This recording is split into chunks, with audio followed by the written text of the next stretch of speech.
we'd like to promote and protect the values we have discussed about yesterday and today from so different perspectives, I think, with different approaches. But I think there is the feeling there are common values which are our values where we should be interested to promote and protect them, although not all of us agree what these values exactly mean in practice. Because promoting common values and protecting common values means promoting life in freedom and security for all people in our societies. And I think this is an important goal of the Austrian Council presidency. Now, unfortunately, not all people living in our societies can enjoy the same freedom in security. As we just learned, and you spoke about it from our last panel session, thinking of normal Muslims who want to live their freedoms in security and who are more and more under pressure.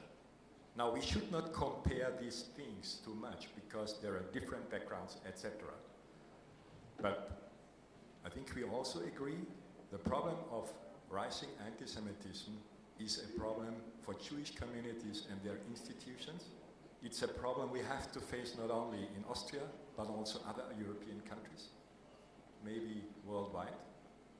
And I'm responsible for EU security policy in a high-level committee. It's called COSI, a committee for internal security within the European Union.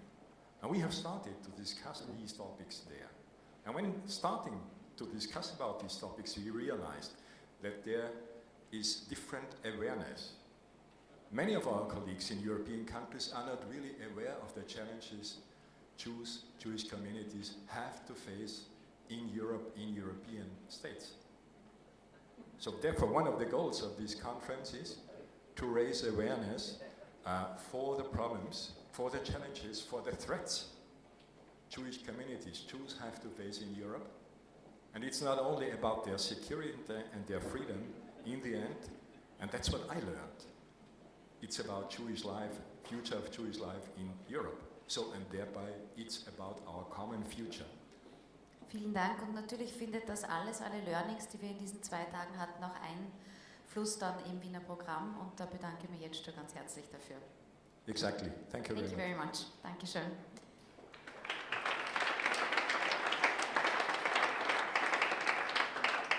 So now it's my great honor and pleasure to welcome our opening speaker for this discussion panel on stage. He's the president of the European Jewish Congress. Please welcome Mr. Moshe Kantor.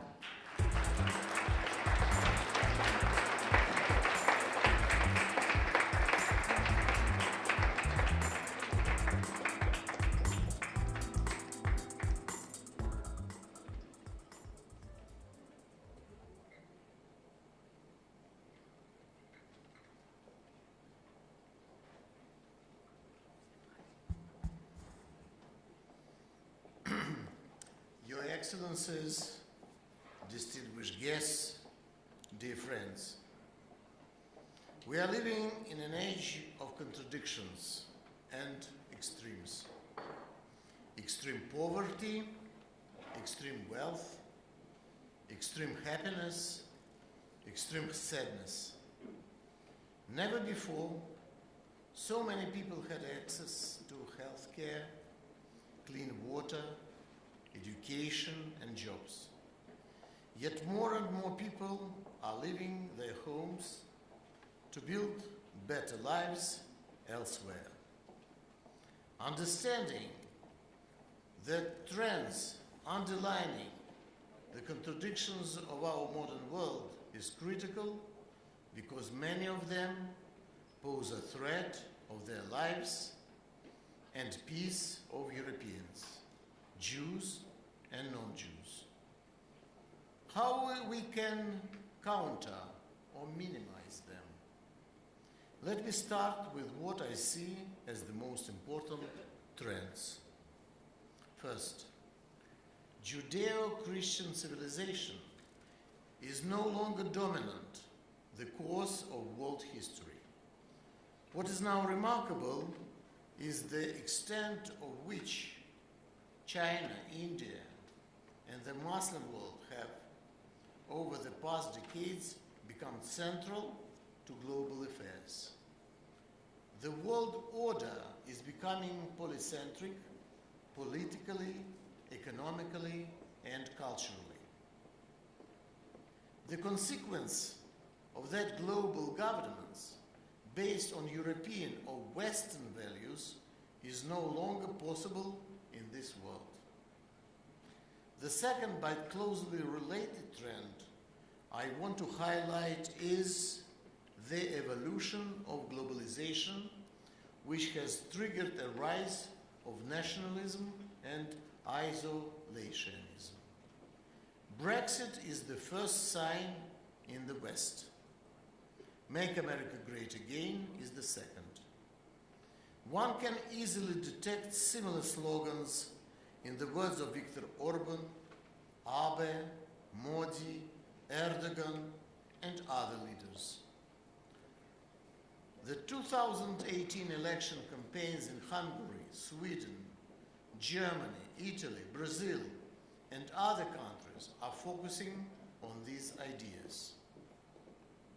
From the early 2000s, there has been a rise of political movements which seek a return of power to the nation state and away from the post-war World War II international institutions such as European Union itself.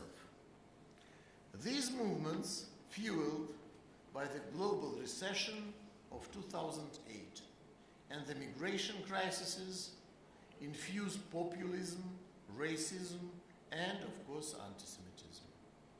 In this context, I agree with the English philosopher John Gray, who underlined that intellectual and scientific values accumulate in the world, meaning that they pass on from generation to generation, unlike ethical values, which unfortunately do not have such cumulative effect. That is why each generation must learn these values on its own, because if it doesn't, there is always the possibility to be taught by the new catastrophe, which unfortunately is our best historically proved teachers. This is true for the explosive nature of anti-Semitism. Everybody knows that the Shoah happened, but new generations are ethically uneducated. They are overloaded with information, but lack of ethical values, and even becoming deaf and blind in understanding reality. In light of current economic dynamics, IMF Managing Director Christine Lagarde also noted right to the point. Economic growth was too slow, for too long, and for too few. In other words, the social contract, which worked well for the past 60 years, is no longer in place. We, as citizens of the developed world, believed that every new generation would live better than the previous one. The children would live better than their parents. Unfortunately, this concept doesn't work anymore in the developed countries, but it is still valid in China and India. The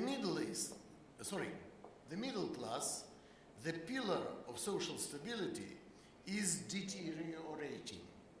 As a result, nearly 1 in 4 EU citizens, about 120 million people, are threatened with poverty and social exclusion. So it is not surprising that even well-to-do European societies are dominated by fear rather than values. Fear of poverty, fear of migrants, fear for their lives in front of terrorist attacks. Dear friend, I now want to turn to the effect on Jewish communities in Europe. As a result of the trends I mentioned across the political spectrum, both in Europe and in the United States, we are witnessing strange and sometimes dangerous alliances. Some of these alliances make anti-Semitism part of their political message. Radicals from left and right remove taboos. Anti-Semitism becomes trivial, routine, a part of their so-called new normality. And when we complain, extremists from all sides tell Jews that we are weaponizing anti-Semitism. This is a new form of a very old anti-Semitism. Jews are perpetrators while anti-Semites are victims. Most of the people at this conference are products of the post-1989 world, meaning that we spent most of our adult years in a period dominated by the spread of democracy and absence of a global threat of war. This period has been almost ideal for all Jews, and not only in the Western world.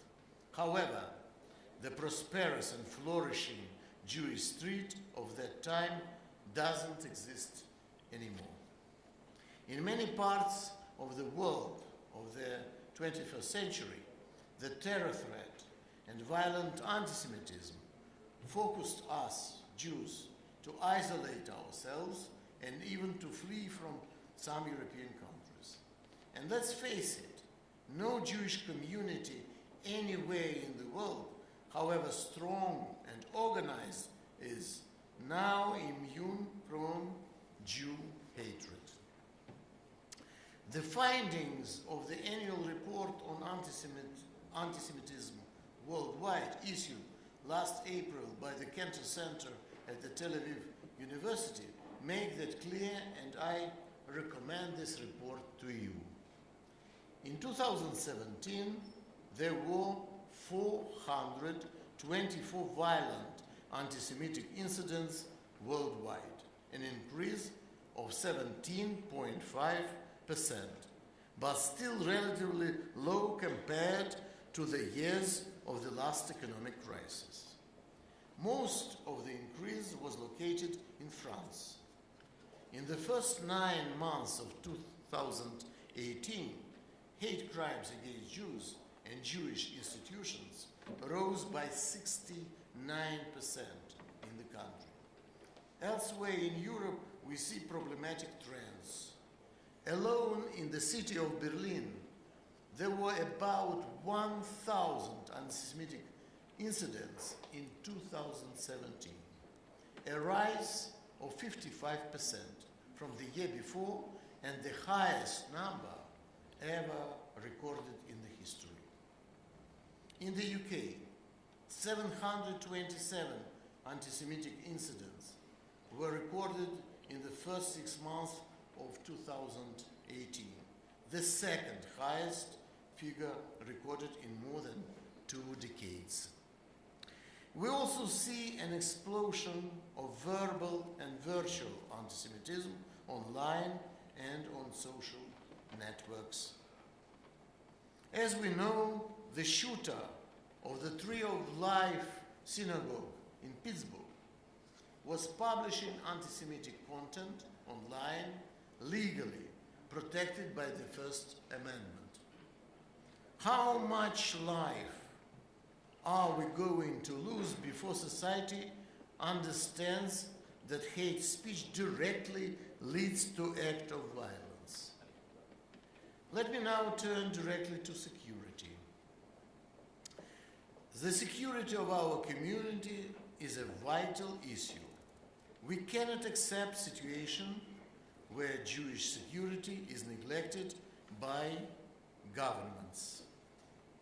Since 2012, the EGC launched the SAC program, a major effort to enhance the security of our communities. In 5 years, we have dramatically improved crisis management, opened a new office with a pan-European control room, and launched a security awareness campaign in cooperation with the European Union Agency for Law Enforcement Training.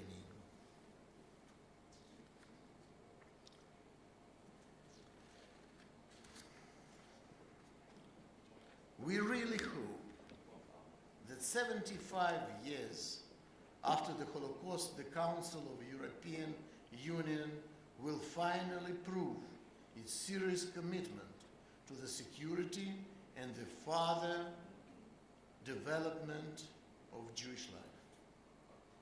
We are extremely grateful to the Austrian presidency for its leadership in bringing up the issue of Jewish security at the highest level, and for recognition that fight against anti-Semitism is not only the Jewish priority, but a European one.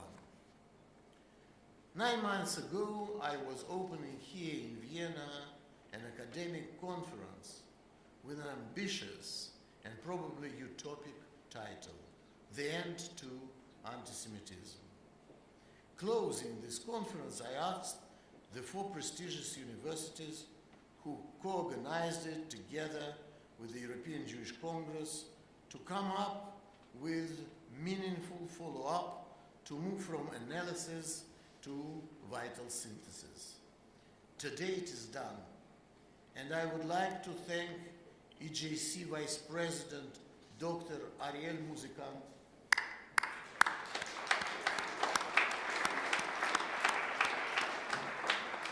who was definitely the strongest force behind the catalog of policies on combating anti-Semitism, as well as authors Professor Lange,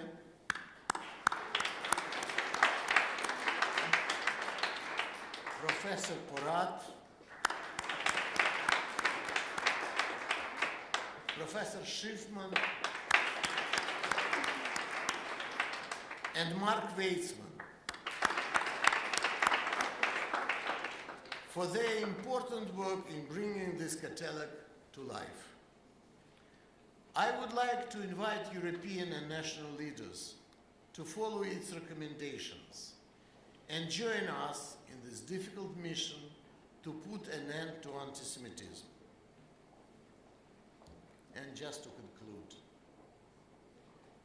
one of the most severe European dictators in history, who was definitely a latent anti-Semite, formulated a following principle: I will not accept any important proposal or project if I know that no one Jew participated in its creation. Of course, fight of entire Europe with anti-Semitism organically impossible without full cooperation between Jewish and non-Jewish street. Good luck to all of us. Thank you.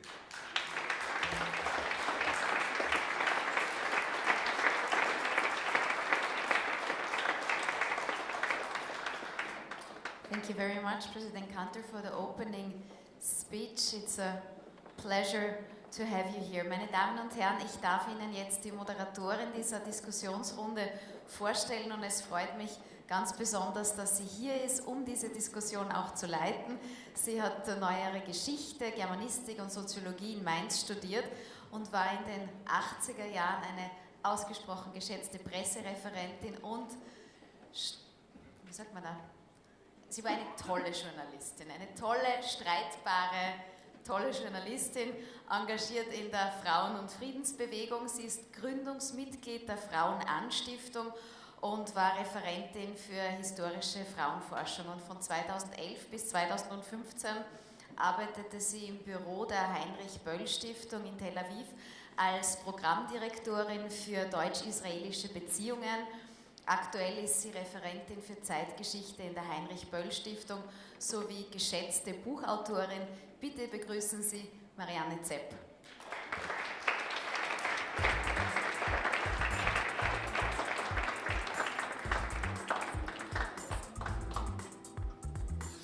Ja, ich bedanke mich sehr für die äußerst schmeichelhafte Vorstellung. Und ja, wir haben in dieser Sektion mit einem Phänomen zu tun, das Herr Kantor jetzt schon in den ganzen Auswirkungen auch geschildert hat. Und er hat auch die Probleme geschildert, mit denen die Gesellschaften kämpfen. Wir haben einen Anstieg von Antisemitismus. Und ich würde gerne in diese Debatte mit ein Stichwort bringen, dass es ein Kennzeichen von demokratischen Gesellschaften ist und von Zivilität in der Gesellschaft, gegen Antisemitismus zu kämpfen.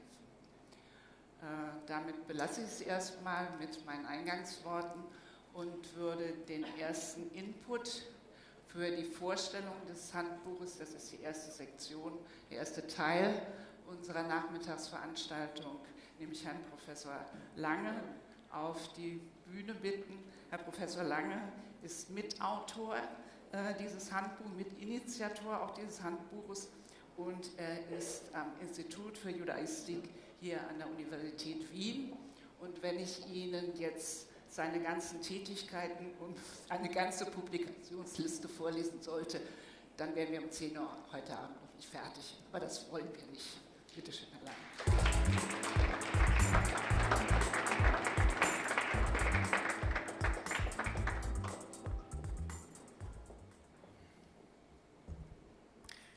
Your Excellencies, distinguished guests, please allow me a few words of thank you before I begin with my remarks. First of all, I want to thank the Austrian Ministry of the Interior for organizing this conference and engaging with this most important topic.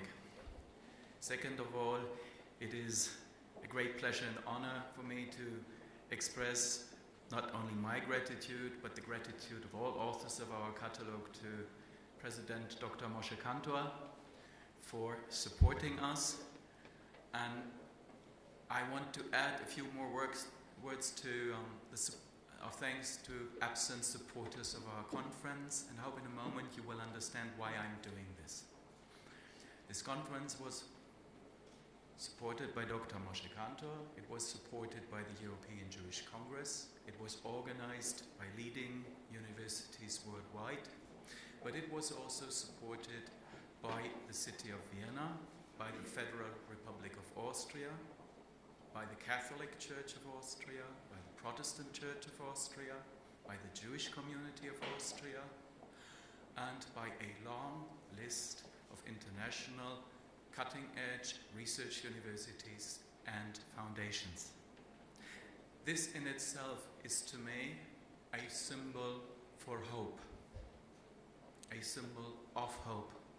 If so many institutions, so many individuals are willing to spend their time, their money, their energy to come together and find solutions to a problem that is more than 2,000 years old, I'm not willing to give up on the motto of our conference, an end to anti-Semitism.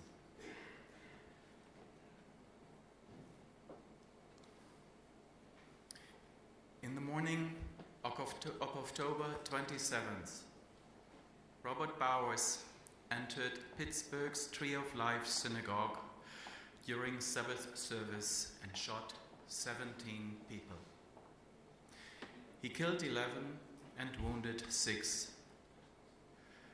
Before the Pittsburgh shooting, Bowers was active, as just said, on the social media platform Gap. His postings give insight into what provoked him to this most horrendous act. Next to numerous allegations that Jews would have conspired to destroy white America, the posting you see on the slide is particularly important for my topic. Bauer's claims that decapitations of ISIS would be Jewish ritual murders, thus using the age-old anti-Semitic stereotype of ritual murder, also called blood libel. On the slide I have erased a photo showing such a decapitation, not only because of its most graphic and horrendous content, but also out of respect for the victim. Bowers uses the ritual murder slander to make sense of the senselessness of ISIS beheadings. In other words, Bowers' understanding of ISIS decapitations is guided by the anti-Semitic slander that Jews would slaughter Christian children to use their blood for cannibalistic rites and medical purposes. This is today, 2018, not 1018.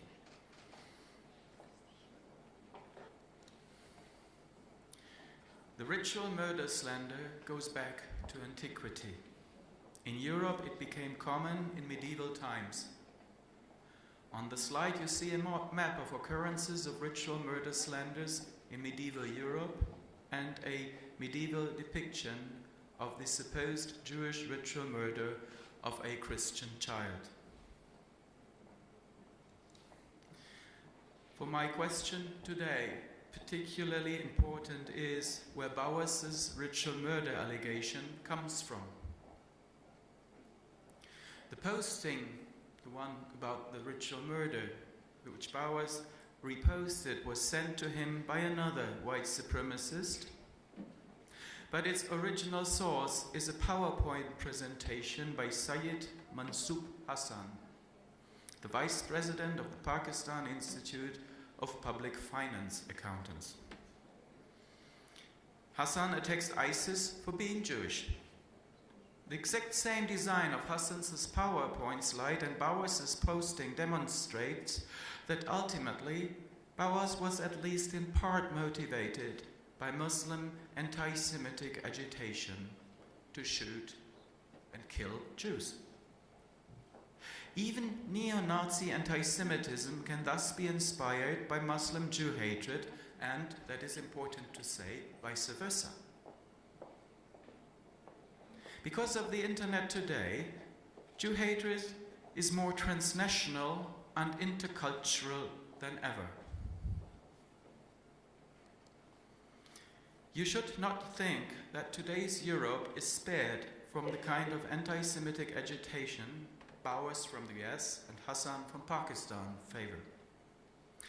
In 2017, the confessor of Vladimir Putin, Bishop Tikhon Shevchunov, accused Jews to have ritually murdered Tsar Nikolaus II.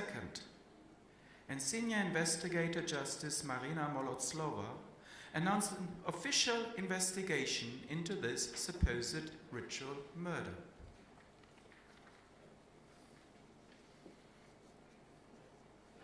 As a representative of the Russian government,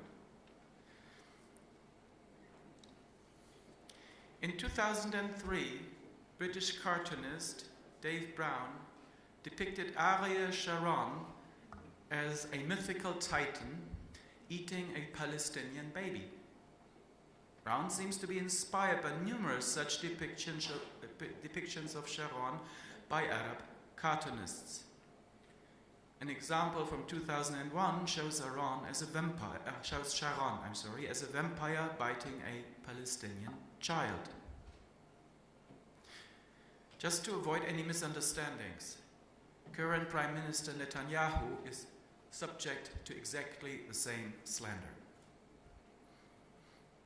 The anti-Semitic symbol of ritual murder is thus still lurking in Europe's cultural memory to incite Jew hatred and violence against Jews.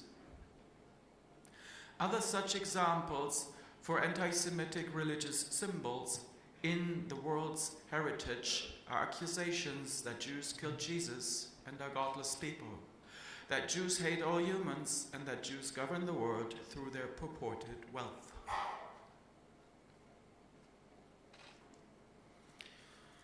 One of the most important results of the conference on anti-Semitism is that anti-Semitism is both a unique cultural and a unique religious category. The stereotypes of anti-Semitic agitation function as religious symbols that express and transmit a belief system of Jew hatred. The anti-Semitic religious symbols of that belief system are part of the cultural and religious memories of the Western and Muslim worlds. They are both transcultural and transreligious, migrating freely between Christian, Muslim, and other religious symbolic systems.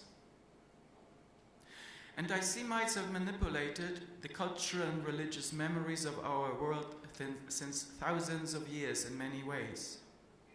Because anti-Semitism has thus become part of the world's cultural and religious heritage, it prevails and reinvents itself again and again and again.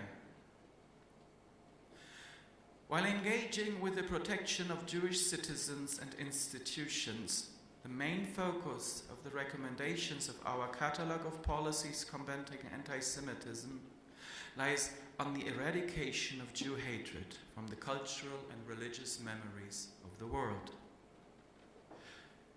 In these cultural and religious memories, Jew hatred needs to be replaced with appreciation of Judaism.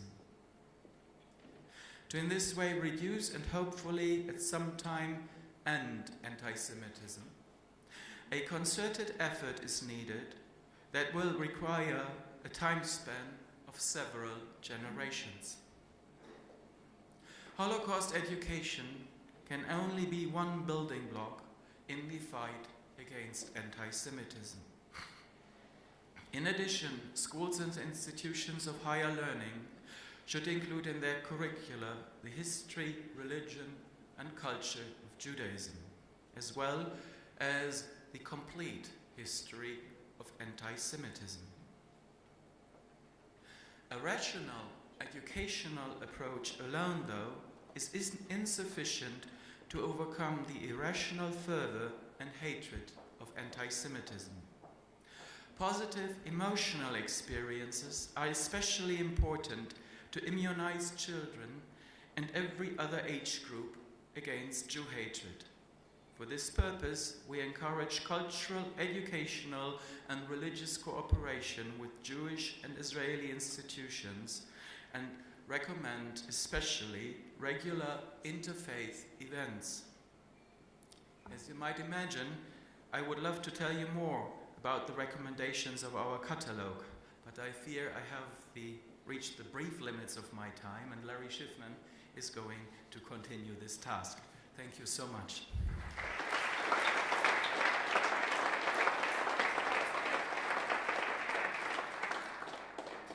I would welcome as our next speaker Professor Lawrence Schiffman. He is coming from New York University, and he is director of the Global Network for Advanced Research on Judaistic Studies. Please.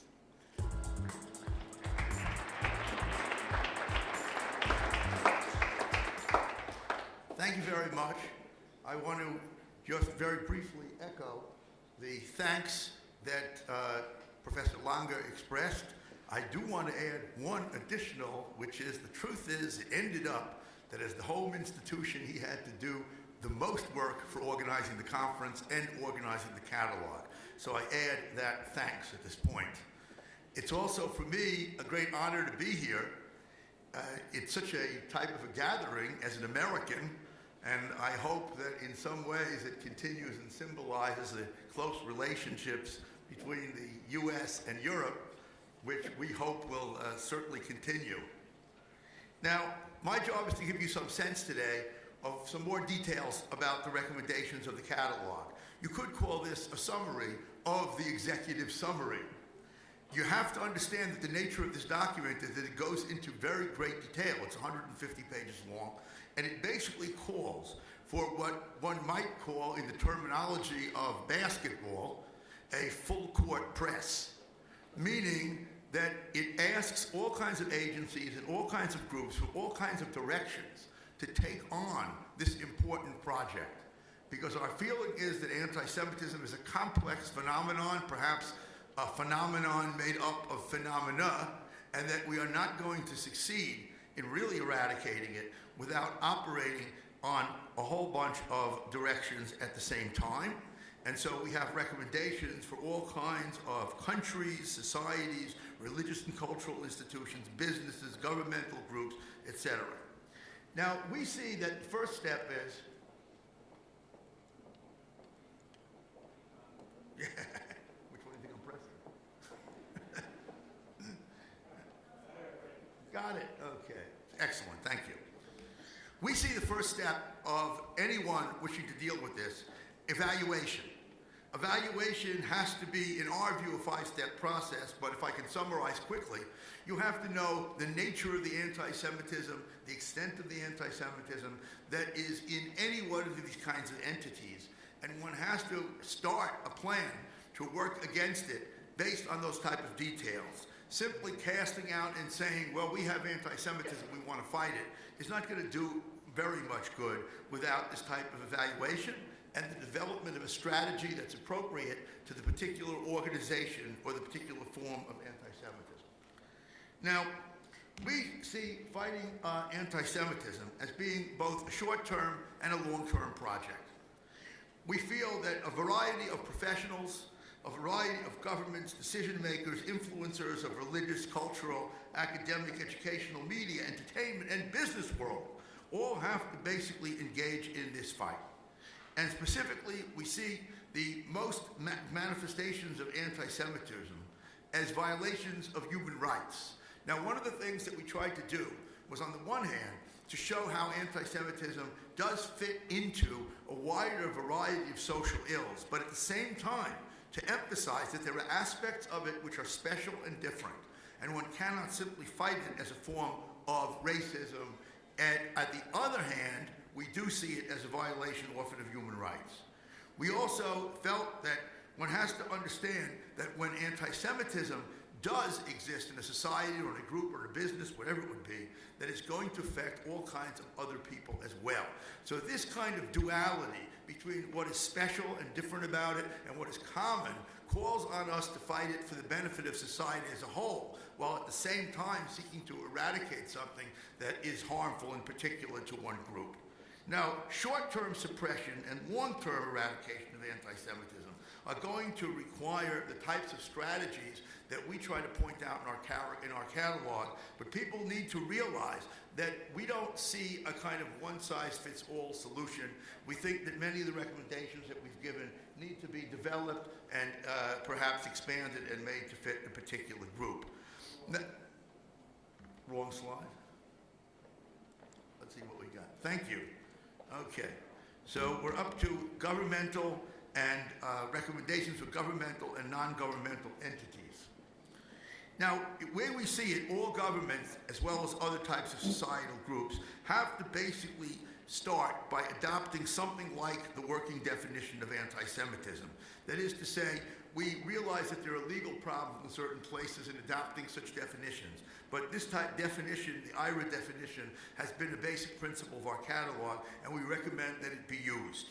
Now, furthermore, we see the need for countries to embody aspects of the fight against anti-Semitism and other prejudices in their actually legal systems. We think that legislatures have to create the necessary legal frameworks to fight against anti-Semitism. Furthermore, because of the fact that it is such an international problem, as can be illustrated from the internet itself, we feel that it has to be the focus of foreign policy in countries, and international, transnational political entities such as the European Union and the United Nations have to work with it. Also, we think that those governments that represent societies that we see as orderly and good societies need to take this into account in their relations with other nations. We also believe that serious expenditure has to be undertaken by all types of entities who have to commit themselves to do something.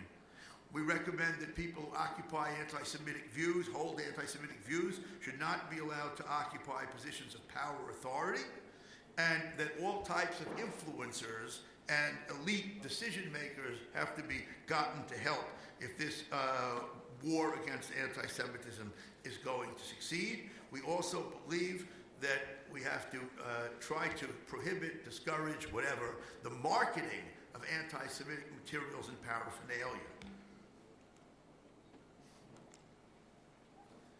Now, yeah, this is not going too well. We're going backwards instead of frontwards. If I go back, we get to the right place. Okay. Now, existing anti-Semitic stereotypes, as we heard from Professor Lange, have to be eradicated.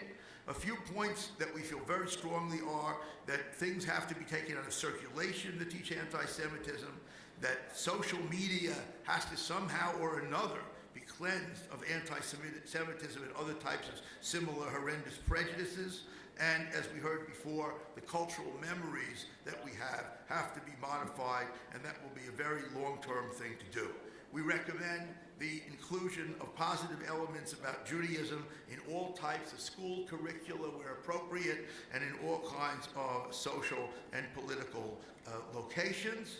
We think that there needs to be an expansion of materials dealing with these issues. Now, we found that one of the things that doesn't happen is that the voices of those who suffered anti-Semitism are not heard enough, and there is insufficient memorialization of anti-Semitism except as it pertains to the Holocaust. While we think that Holocaust education is, of course, a very important and a great thing, we also feel that education against anti-Semitism has to deal with the much longer history and the much wider nature of anti-Semitism. And I'm going to try and experiment. I'm going to press back and see if it works. How do you like that? The fight against anti-Semitism through education is extremely important.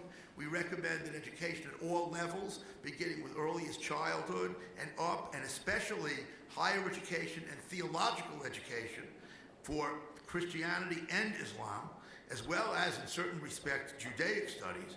All of these have to include things about, on the one hand, the history, culture, and religion of the Jews, on the other hand, about the history of anti-Semitism and how to fight it.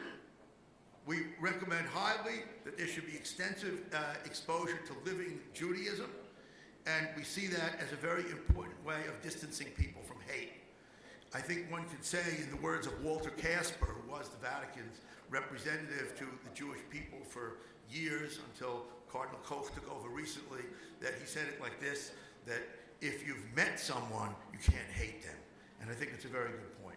I want to conclude with a little bit of a personal reflection. I have the privilege of serving as a representative of the Jewish community on a committee, the International Jewish Committee for Interreligious Consultations, which is for representing the Jewish people to the Vatican, the World Council of Churches, the Eastern Orthodox Church as well, only on the international level. One of the things that I found over and over is that the more we work together, the more we gather together, the more we increase understanding. Understanding is one of the best ways to eliminate anti-Semitism or other prejudice against groups. I want to recommend, as our report recommends, that we should intensify these types of meetings and discussions, because the more we bring people together and the more people know that leaders are coming together, the more we will hopefully be able to see us moving closer and closer to an end to anti-Semitism. Thank you very much.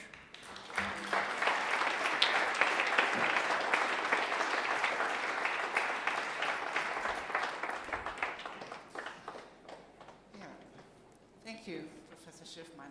And I would now invite our last speaker for this part of our section, Ariel Musicat. He is the Deputy Vice President of ESG, and he's Austrian, and he is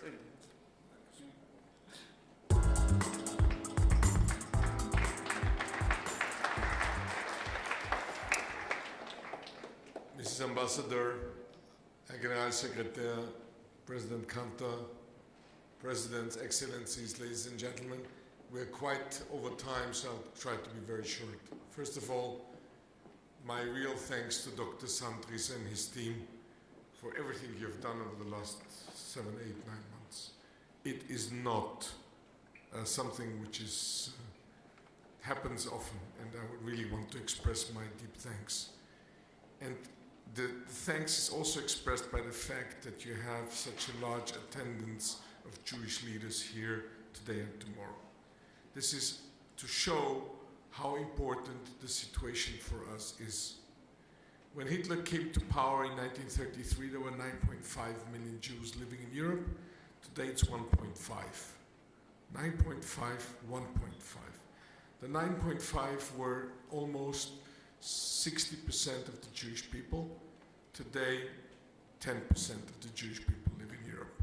Now, you could say, okay, the Shoah happened, and what can we do? It's not true. Just from 1945 till today, half of the Jewish population of Europe has left. And we have a study from FRA, from the Human Rights Agency of the European Commission, that in 2013, 57% of the Jews of Europe were saying we have no future in Europe. FRA is going to present the next study on December 10 in Brussels, and I can tell you from my gut feeling, I don't know the study, but my gut feeling tell me it's going to be worse than 2013, which means Jews do not think that their children and grandchildren will be living in this continent in 30 to 40 years from now. Now, you can say, okay, so there's 600, 700 million people. There won't be any Jews, who cares? Of course, the Jews after the Shoah will not wait for the next Shoah, and they will leave. Some can afford to leave, about 1% of the Jews is leaving every year. Some cannot. So why we who have been elected to represent these Jews are doing what we are doing?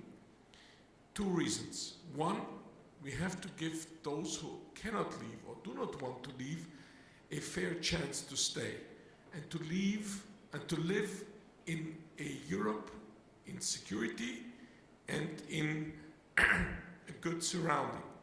They should be living here as European citizens without having to constantly have fear and constantly be attacked or watching the TV who has been attacked today.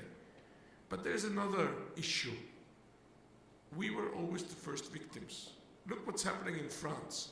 The moment the French government started to protect the synagogues and the schools, who did IS attack? Bataclan. So we are the first victims, we are never the last. We were attacked in 1933, 60 million people died in the Second World War. We are always the first victims. But when you start fighting anti-Semitism, you fight hatred, you fight all these hates. President Ducrif, Francis Khalifa and his former colleague Roger Kuckerman can tell you, they just finished a conference in Paris, which we were yesterday and the day before. It was called La République contre la haine. The Republic, not the Jews, the Republic, the state against hatred. If we cannot stop the hatred, and Bernard-Henri Lévy very nicely called it the bad hatred. There's a good hatred and a bad hatred. If we cannot stop hatred, hatred will lead to new conflicts, to new wars, to new catastrophes. The Jewish people have learned the lesson, we will be gone. But those who stay here will have to live with the consequences. So if the governments, if Austria, and I really appreciate what Austria is doing right now, if the presidency of Europe understands that fighting anti-Semitism, bringing security to the Jewish community not only means that this 1.5 million European citizens can live in Europe in a proper manner, but it also means that the further consequences of hatred must be stopped. Taking over the IRA definition, for example, like Austria is one of the 7 European countries who did so. Why do we have to beg 20 more countries to follow? Why is it that after the European Parliament passed our resolution last year with a 70% majority, still 20 countries have not passed our resolution? Why is it that after, Moshe, 5 years of fighting, 17 out of the 28 countries are willing to invest in the security of their communities? Austria was one of the first. And the cooperation between the Ministry of Interior, and I look at you, and I look at you, and the Jewish community is a model for all of Europe today. There is almost no community in Europe except maybe France and the UK where the cooperation between the security services, the law enforcement agencies, and the security service of the communities work the way we do. And look at the results. Yes, there are people attacked. Yes, there are people killed. But we were able to reduce the number of casualties in Europe dramatically. You mentioned Pittsburgh. Do you realize that Pittsburgh cost more lives than more Jewish lives than all the French terror attacks of the last years together? Imagine that. One single attack in Pittsburgh, 11 dead and 7 injured. Why? Because there was no security. The guy just walked in. There was nobody to stop him. And I have been talking to the American leadership, to the American Jewish leadership now for 6 years. I have almost no more voice. And they were telling me, it's not going to happen in America. This is your European problem. See what happened. Now they don't know what to do. Thanks to the cooperation, and I call Austria again a best case example, we are now trying to show the Americans, the huge community of Jews in America, what to do to protect their synagogues, their schools, their Jewish community centers, and so on. So, thanks to Moshe, and thanks to many Austrian and other donors, we were able to do this conference. I know it sounds very academic, but you have to start somewhere. And we are very proud that thanks to these academics and these professors, and Armin Lange is really the leader of the group, we were able to put together a handbook.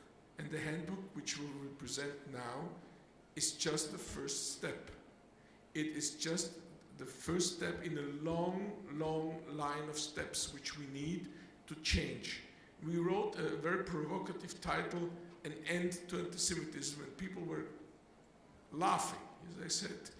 Nicht auf dieser Welt, nicht auf jener Welt, which in Yiddish means maybe when the Messiah is going to come, they will stop hating us. It's a story of 2,500 years of hatred. And believe me, when my children went to school, they had to go in a school which was armed like Fort Knox.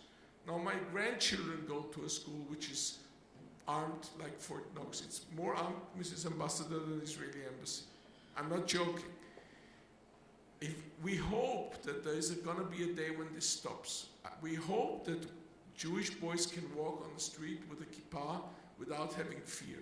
We hope that all this stupid hatred and all this terrible situation which we are facing now in Europe, in Pittsburgh, and in so many other places will stop.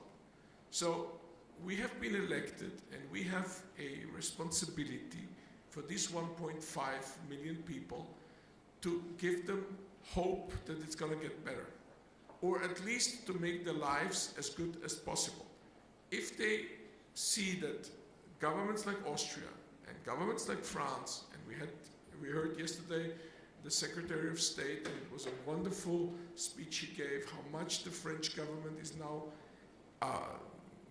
going to push to change things in France, and they have 12 million Muslims in France.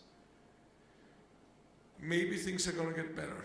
Maybe the title is too optimistic, but if we don't start, we're not going to get anywhere. So I would like to stop, because I could go on and on with really a thank to all of you. I don't know who to thank first and who to thank more, but I think it's a first step. And I'm really proud with all the problems I have been facing living in Austria in a position of not being exactly a very easy Jewish president and other things, I'm very proud that Austria, my country today, is one of the countries who really is trying to change the situation in Europe. And this is also a message I'd like to convey. It has not been easy in Austria. We have had a so-called roller coaster. The Jews and the state of Israel and Austria, it was a roller coaster over the last 60 years, and I've had my share of the roller coaster. I was involved in most of the downs, some ups, and this is really an up. So I want to end my short speech by saying thank you. Thank you very much.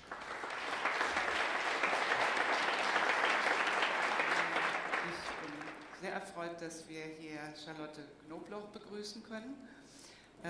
Sie ist zurzeit Präsidentin der israelischen Kultusgemeinde in München und war von 2006 bis 2010 Präsidentin des Zentralrates der Juden in Deutschland. Herzlich willkommen.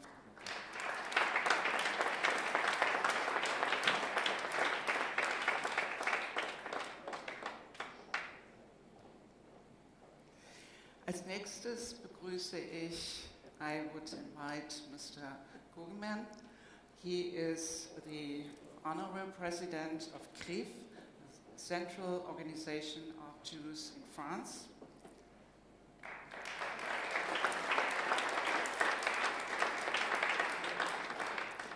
And then we have invited Melody Zucharewski.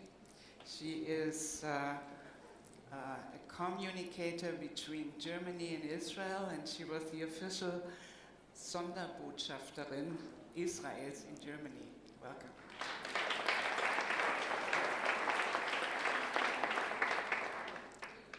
And then we have Oran Benrisi.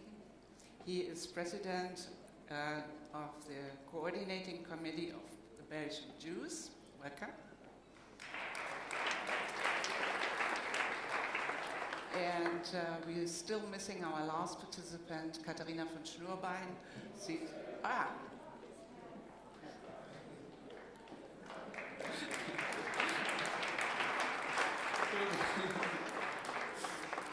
ist die EU-Koordinatorin für die Bekämpfung von Antisemitismus in Europa. Ich glaube, das muss ich hier nicht gesondert erklären. Herzlich willkommen allen. Ja, wir haben jetzt noch ungefähr eine gute Stunde Zeit und wir haben schon eine ganze Menge gehört. Wir haben einige Definitionen gehört von Herrn Professor Lange und es klingt ein bisschen, Antisemitismus wird ja oft auch als ein Minderheitenproblem unter anderem behandelt, aber was wir gehört haben über die lange Dauer von antisemitischen Vorurteilen, klingt doch auch sehr nach einem Kulturmuster. Ich würde aber mir heute wünschen, dass wir nicht der Länge und Breite nochmal in Definitionsfragen einsteigen, sondern ich habe Fragen vorbereitet, die auf die aktuelle Situation eingehen. Und meine erste Frage geht an Frau Knobloch. Frau Knobloch, Sie haben mal vor Jahren in Berlin gesagt, Sie haben Ihre Koffer ausgepackt. Und jetzt haben Sie im Tagesspiegel ein Interview gegeben und Sie sagen, Sie warten auf einen Aufschrei und Sie warten auf ein Bekenntnis der Mehrheitsgesellschaft zum Judentum. Wie sehen Sie die Situation heute in Deutschland? Wir haben ja nicht nur die Bedrohung, die wir heute gehört haben, von muslimischen Einwanderern, sondern wir haben ja auch die Bedrohung von einer rechtsextremen Richtung. Und ich wollte Sie fragen, haben Sie Ihre Koffer noch ausgepackt?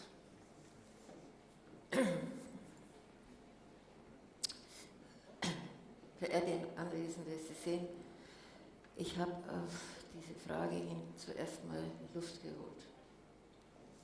Ich hätte mir nämlich im Leben nie vorstellen können, dass wir nochmal auf einem Panel sitzen und über Dinge sprechen müssen, die wir nie vergessen werden. Aber ich habe immer gehofft, dass wir unseren jungen Menschen etwas für ihre Zukunft geben können, das nur positive Dinge aufweist.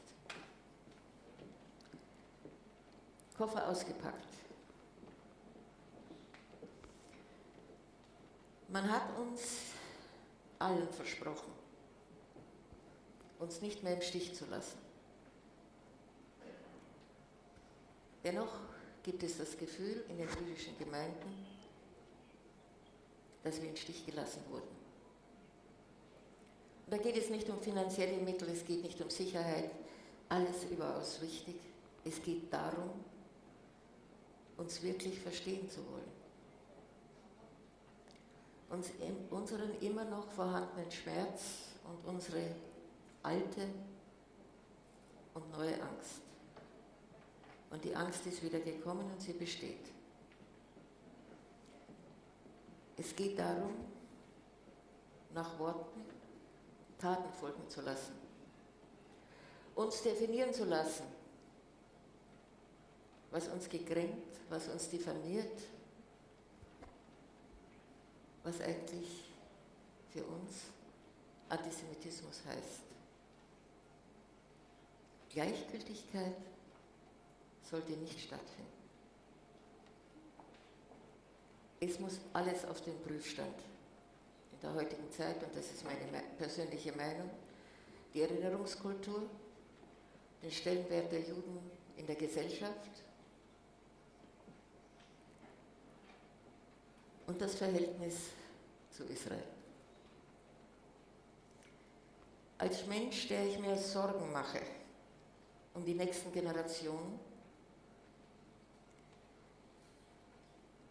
die nicht mehr, Dr. Musikant hat schon angesprochen, die nicht mehr frei leben können, weil sie in bewachten Kindergärten und Schulen groß geworden sind. Und weil ein jüdisches Sporttrikot zu tragen gefährlicher ist als irgendeines von einem Fußballclub oder Sportclub.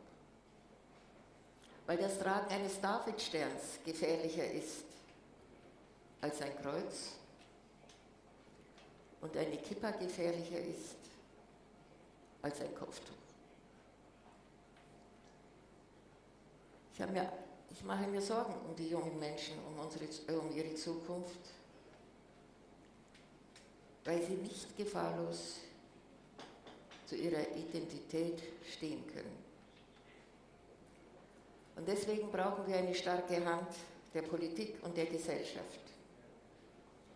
Das große Vertrauen der jüdischen Gemeinschaft ist durch permanentes Verletzen des Versprechens nie wieder sehr stark im Sinken. Man kann unsere Wahrnehmung uns nicht ausreden, indem man den Antisemitismus nicht versteht, weil man ihn sogar relativiert. Und da freue ich mich ganz besonders, dass wir hier dabei sein konnten, als Ihr und euer Buch, Herr Dr. Musikant, uns vorgestellt wurde.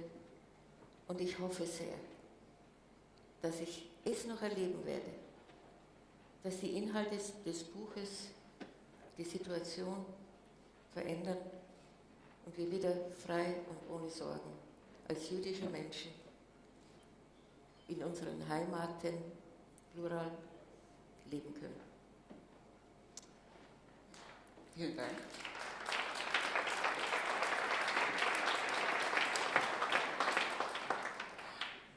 Ja, Frau Knobloch, Sie haben bewusst im Plural gesprochen und ich glaube, wir kommen im Laufe der Diskussion auch auf nationale Unterschiede im Umgang mit Antisemitismus, mit den Erscheinungsformen und auch mit den Gegenmaßnahmen.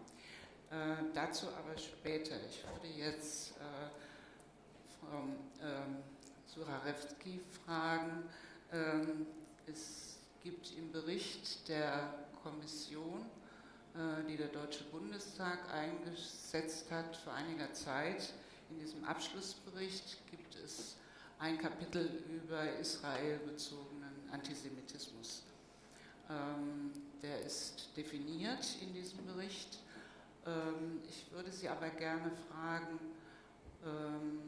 wie erklären Sie einem jungen Deutschen oder auch einem jungen Europäer zum Beispiel die Haltung Netanyahus gegenüber einem Land wie Ungarn? Wie erklären Sie die Entwicklung Polens und was erwarten wir eigentlich von Israel in Bezug auf die Entwicklungen in Europa insgesamt? Sie sprechen über den Bericht der vom Bundestag in Auftrag gegebenen Expertenkommission zum Thema Antisemitismus. Und dort sehen wir in der Tat ein paar so interessante wie besorgniserregende Entwicklungen in den letzten Jahren. Unter anderem ist es wirklich kaum nachzuvollziehen, und hier verstehe ich sehr gut den betroffenen Ton, den wir jetzt gerade von Frau Knobloch gehört haben, was sich in den letzten Jahren entwickelt hat. An Ressentiments in der deutschen Gesellschaft, überhaupt auch in Europa, auch gegenüber dem jüdischen Staat. Und dieser Diskurs über den neuen Antisemitismus, der sich auf Israel richtet, und teilweise auch der Aufschrei aus den Gesellschaften in Europa, ja, darf man denn Israel nicht mehr kritisieren, ohne als Antisemit dargestellt zu werden. Das sind alles Entwicklungen, die einfach zeigen, something went wrong. Denn Israel zu kritisieren ist so legitim wie Deutschland, Österreich oder Frankreich zu kritisieren, wenn das eine politische und ganz einfach neutrale Kritik ist. Es ist dann nicht mehr in Ordnung, wenn diese Kritik antisemitisch besetzt ist, antisemitische Ressentiments schürt, und da gibt es auch einige ganz klare Definitionen, unter anderem die Definition von Nathan Scharansky, und Sie entschuldigen gleich, dass ich nicht direkt auf Ihre Frage eingehe. Ich glaube, dass es, um das Thema besser zu verstehen, ein kurzer Vorbau hilfreich ist. Also die Definitionen von Nathan Scharansky, der ganz klar sagt, es gibt 3 Ds. Und wenn diese Ds anfallen, sprechen wir von Antisemitismus im Kontext der Israel-Kritik. Das eine D ist die Dämonisierung des Staates Israels. Das zweite D ist der Doppelstandard vis-à-vis Israel. Und das dritte D ist die Delegitimierung, also sozusagen die Nichtanerkennung des Existenzrechts eines jüdischen Staates. Und diese 3 Ds sind leider immer stärker und immer besser besetzt, wenn wir sehen, teilweise wie auch in der internationalen Gemeinschaft, vor allem aber auch in der Medienberichterstattung, über Israel gesprochen wird, über Israel diskutiert wird. Und da können wir nicht mehr so tun, als wäre das alles im Rahmen der Norm, denn das sind teilweise Entwicklungen, die ganz klar antisemitische Ressentiments schüren. Netanyahu in seiner Haltung gegenüber den, sagen wir mal, rechtsrückenden Staaten in Europa tut das, was er tun muss als jüdischer Premierminister des jüdischen Staates. Er sorgt in allererster Linie dafür, dass sein Staat und also die israelischen Bürger geschützt werden, und formt die Allianzen, die geformt werden müssen, um sicherzugehen, dass unter anderem auch die Gefahr des radikalen Islams, der ja auch Israel direkt sehr stark und akut betrifft, in irgendeiner Form in die Norm gerückt wird. Was meinen Sie mit in die Norm gerückt werden?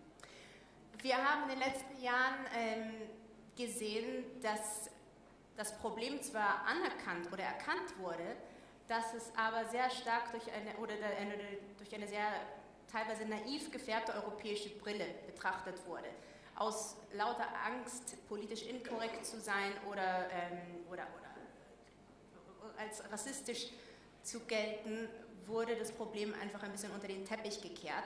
Und wir haben heute eine Situation, wo ein ganz, ganz großer Teil innerhalb der europäischen Gesellschaft jetzt nicht nur Juden gegenüber oder Israel gegenüber sehr starke Ressentiments hat, sondern den Werten, für die Europa ja so stark und tapfer gekämpft hat, nämlich den Werten der Demokratie, für die eine ganz klare Gefahr darstellen. Das ist sicherlich nicht das einzige Problem und es sollte auch nicht zu stark im Vordergrund stehen, weil auch das kann wieder eine andere Art von xenophobischen Reaktionen hervorrufen.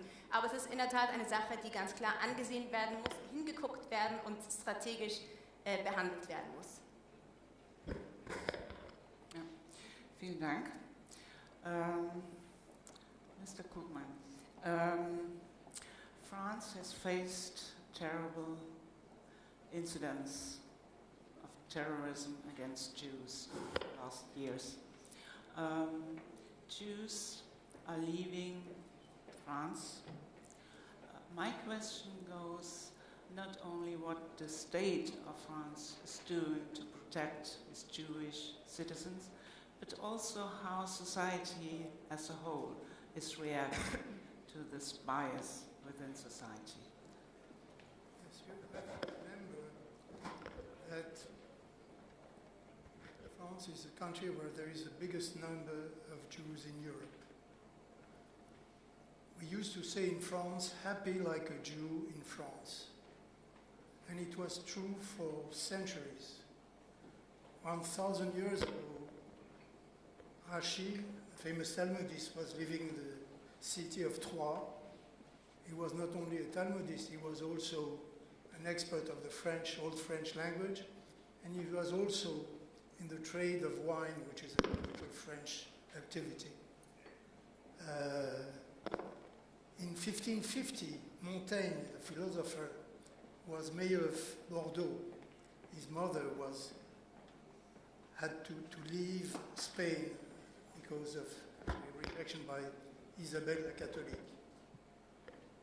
In the 20th century, we had 5 prime ministers who were from Jewish origin, among them Léon Blum and Mendes France. Of course, there were difficult periods also. We had the Dreyfus affair, we had the Vichy period, where the French government collaborated with the Nazi system. But on the whole, until the end of the 20th century, we lived very happily in France. And all of a sudden, in the beginning of 2000, started a wave of anti-Semitic acts. And it was very brutal. We used to have 80 acts a year. It went up to 800 immediately. And since then, we have regularly between 500 and 1,000 anti-Semitic graffitis, actions of all kinds. And what has become terrible is that it is not only graffitis or insults, but it's also violence, which resulted in many cases by death. And one of them was typical of what brutality the people who are acting are showing. It was in Toulouse, where Mohamed Merah killed on close hand a small girl of 6 years old going out from a school. So living in France today is terrible, and people are voting with their feet. I think that something like 50,000 Jews left France since the beginning of the 21st century.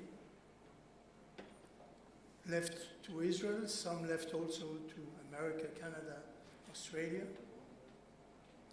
But there is also an internal migration from people who are living in difficult suburbs, and they have to live in suburbs which are better protected. And there are areas, huge areas, where you don't see one Jewish children in a public school. They have to go to either Jewish schools or to Catholic schools, and not to public schools. So the atmosphere is terrible. Of course, all the governments, and I've personally met with François Hollande, with Nicolas Sarkozy, with Chirac, Sarkozy, Hollande, and now with President Macron, they are all very friendly with the Jews. They all promise us that it will be solved, that they will be their maximum to solve the problems. And I must say that when I saw the program that Professor showed us, the end we know the list from it's already 18 years that we know the full list, what has to be done. And it's not efficient. It's not successful. Why? Because we are the biggest Jewish minority in Europe. But the Muslims in France are also the biggest Muslim community in Europe. And it so happens that all the crimes which were committed in France against the Jews, not only against the Jews, were committed by fanatics which in the name of Allah killed Jews. And the problem is that educating an important number, we don't know exactly how many there are, but probably above 10 million for sure,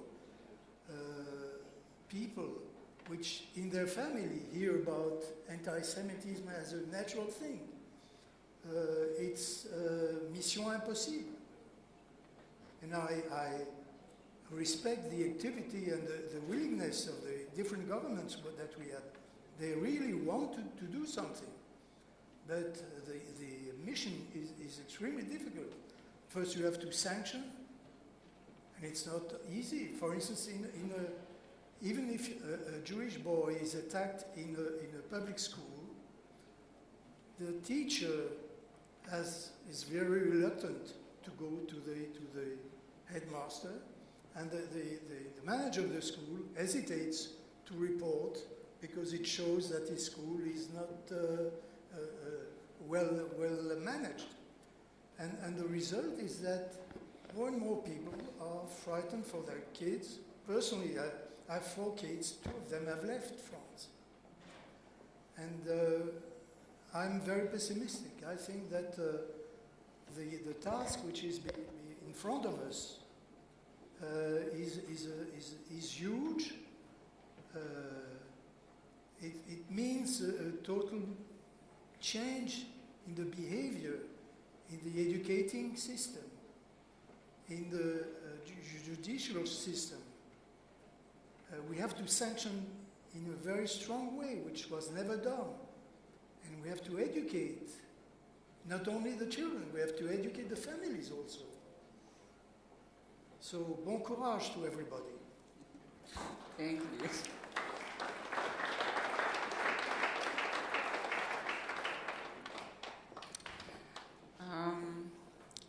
Mr. Benisri,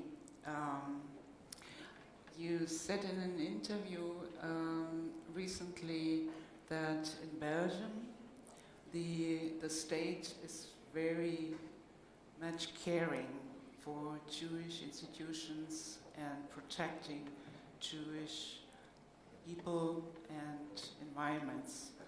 Can you allude a little bit on that? Is that different than in France?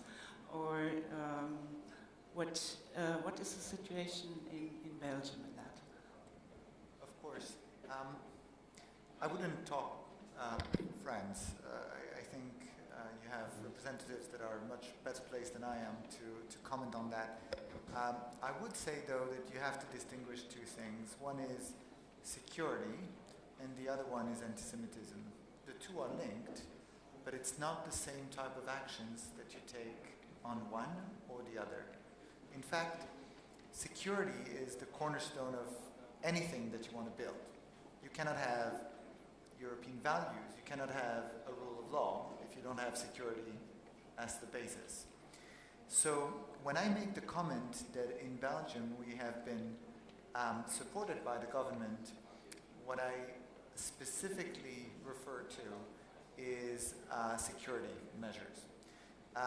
And as Ariel reminded us, a number of countries across Europe have done much for enhancing the security of Jewish institutions, especially building security, access controls, which is really unfortunate that we need that. I mean, it's not fun to take your kid to a school that looks like a prison.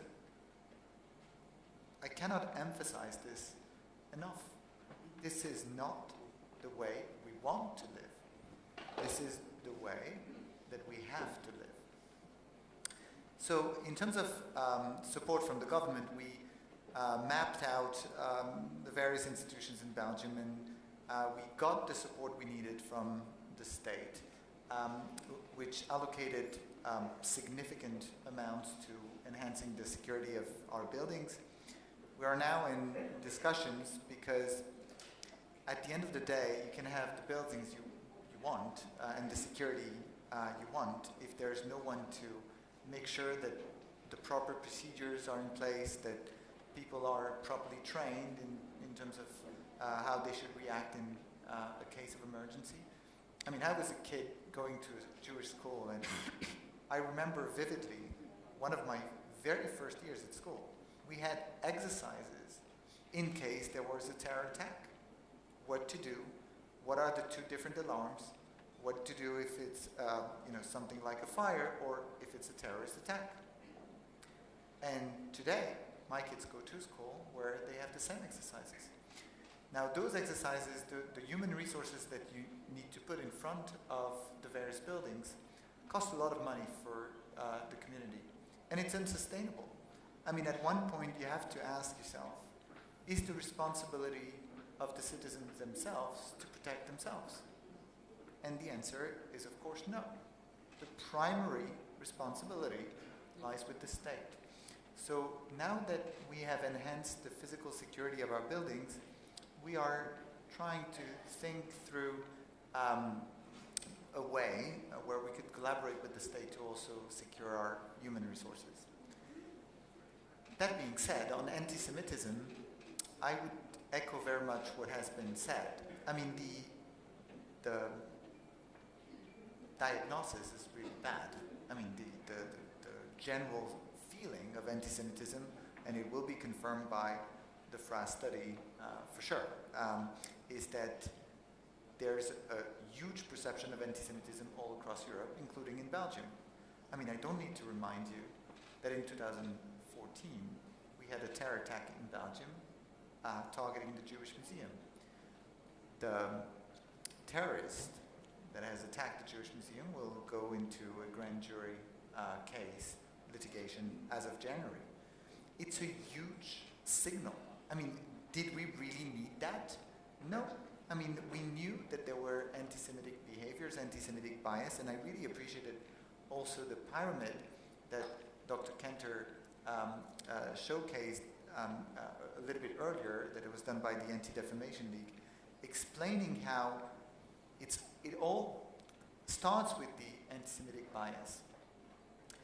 And as long as we don't adopt similar, simple messages, positive messages towards the youth, that it is, instead of being defensive against anti-Semitism and calling out anti-Semites, I mean, that is, of course, something that needs to be done. But if we want to make a change, we have to adopt simple, positive messages about the contribution that Jews, as all citizens, want to make to society at large. I mean, we all share the belief that we want to build a better future for our children and for all children in Europe. As long as this is not heard and this is not taught to all children, we will have hatred. We will have the same kind of feeling over and over again repeating itself. Now, I hear you, and I hear what my colleague has said about being pessimistic and the departure of many Jews from Europe. I still believe that because I was put in this position that I have to have a community, I have a responsibility to tell it like it is, like you just said, and at the same time to do everything that is in my power to change things. And that goes through adopting an IRA definition, including in Belgium, making sure that we have the support we need from our governments, making sure that the anti-Semitism phenomena is not treated as just one form of hatred, and there should be no hierarchy between the hatred. But that is a specific form that needs specific action. And I think, if we all gather here and we think through all the steps, concrete steps that can be taken, and the catalog is a really helpful tool, we can really achieve something. We need to be mindful of the fact that if we don't act upon the information we have, then we're liable. We're liable towards the Jews living in our continent, but we're also liable to our children and to all children in Europe. Thank you. Bevor ich Frau Schnurr frage, bevor wir auf die europäische Ebene gehen, würde ich doch noch mal gerne auf das eingehen, was Sie eben gerade gesagt haben, nämlich das Verhältnis zwischen Minderheit und Mehrheitsgesellschaft. Wir haben gerade gehört, dass es schon Maßnahmen gibt des Schutzes. Das ist ja auch in Deutschland so, Frau Knobloch. Vor jeder Synagoge steht die Polizei, der Staat fühlt sich verantwortlich. Auf der anderen Seite haben wir beobachtet, also wir haben die Feiern zum 9. November gehört, wir haben die Festreden gehört, wir haben eine ausgeprägte Gedenkkultur in Deutschland. Auf der anderen Seite ist es doch verwunderlich, dass es nirgendwo eine Gedenkminute oder eine Demonstration gab nach Pittsburgh. Wie fühlt man sich als Jude in Deutschland, wenn das nicht stattfindet? Ja, das haben die Juden wieder unter sich ausgemacht. Die jüdischen Gemeinden, ich gehe davon aus, auch in Österreich, auch in Deutschland, haben sich mit den dortigen Vertretern in Pittsburgh in Verbindung gesetzt, haben unser Beileid ausgesprochen, haben gefragt, ob wir irgendwas helfen können, ob wir was unterstützen können. Das war vielleicht nicht nur unsere Aufgabe, aber ich weiß nicht, wie es in anderen Ländern war, in Frankreich oder so, oder in Belgien. Jedenfalls in Deutschland habe ich davon in den Medien nichts gelesen, nichts gehört. Ja.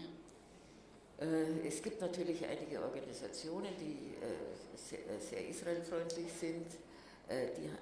Die haben schon, sagen wir mal, einige auch in München telefonisch mich kontaktiert, ob sie auch in irgendeiner Form etwas helfen können. Aber in die Öffentlichkeit ist sowas überhaupt nicht gekommen. Und das ist, glaube ich, das Thema, was wir haben. Wir haben in Deutschland ein besonderes Thema, weil wir haben in den verschiedenen Gebieten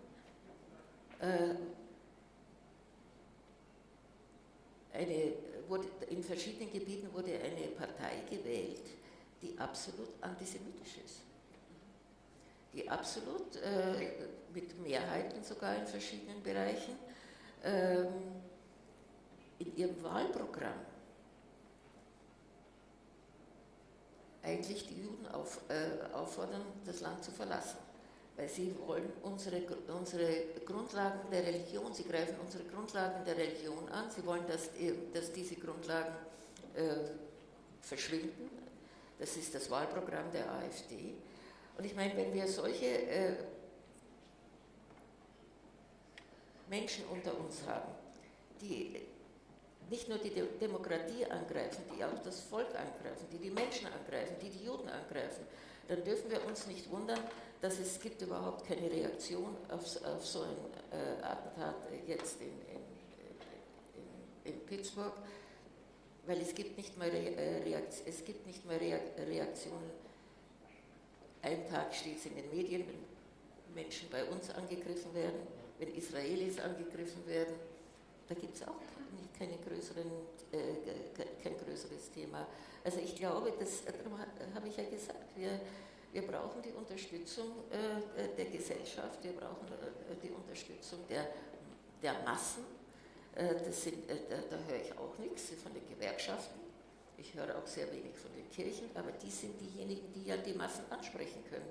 Also ich meine, das ist die Situation. die uns große Sorgen macht. Selbstverständlich haben das nie wieder und die Staatsräson und alles ist Wahrheit und die hohe Politik ist absolut ist absolut, ich will nicht sagen judenfreundlich, aber lehnt absolut den Antisemitismus ab.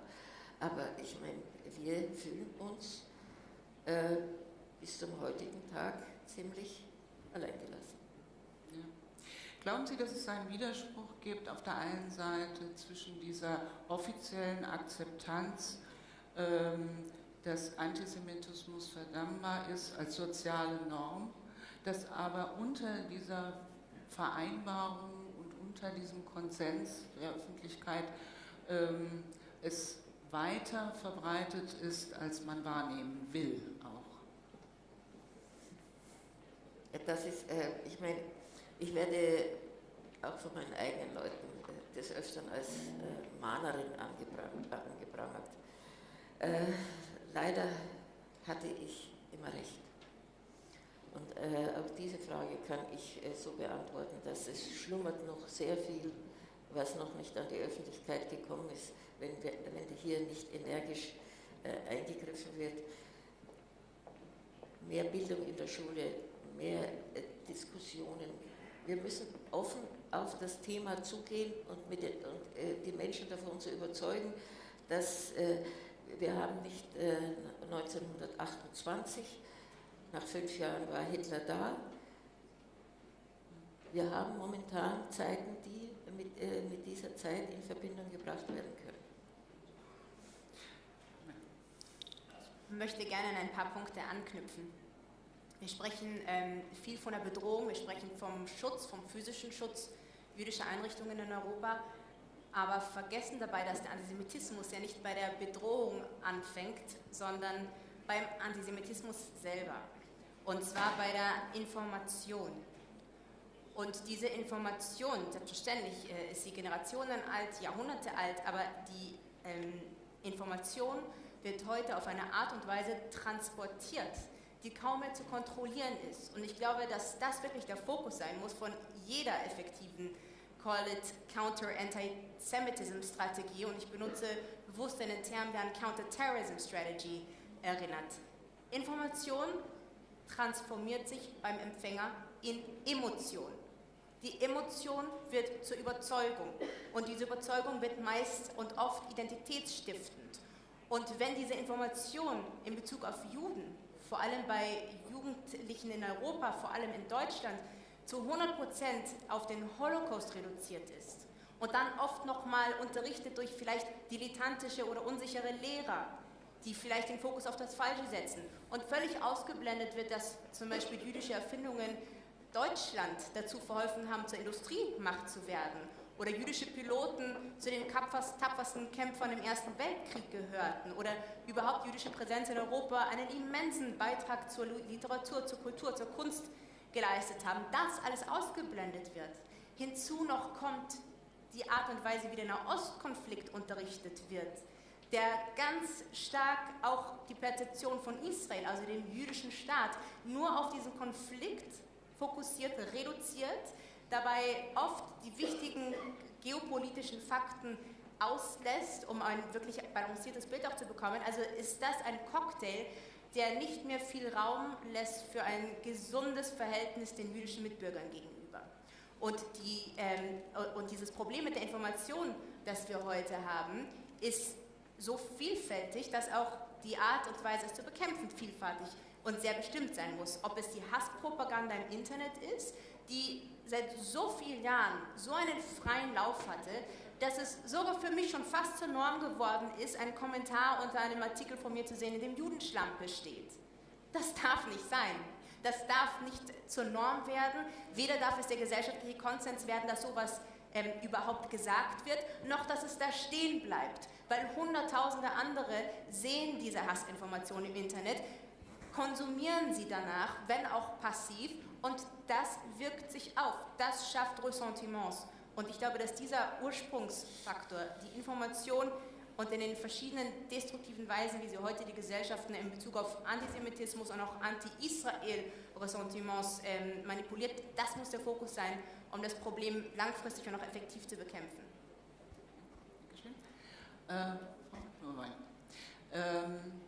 Wir haben nicht nur in Europa, sondern auch in Deutschland ein Problem mit den Zahlen.